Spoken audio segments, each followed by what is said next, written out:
तो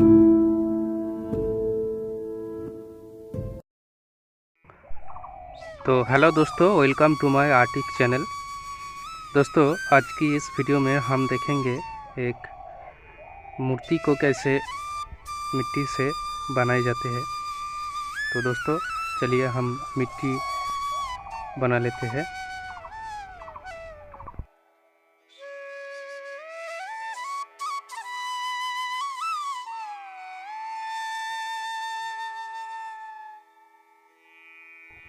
दोस्तों, अगर आप मेरी चैनल पे नया है तो वीडियोस को एक लाइक कीजिए एंड चैनल को सब्सक्राइब कीजिए और बने रहिए मेरे वीडियो के साथ और लास्ट तक पूरा वीडियो देखते रहिए।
दोस्तों हमारा मूर्ति में मिट्टी का जो काम था वो अब पूरा हो गया है।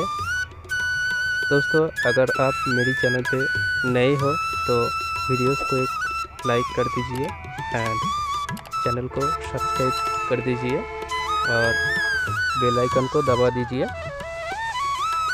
दोस्तों आज के लिए वीडियो बस इतना ही था। मिलते हैं अगले वीडियो में।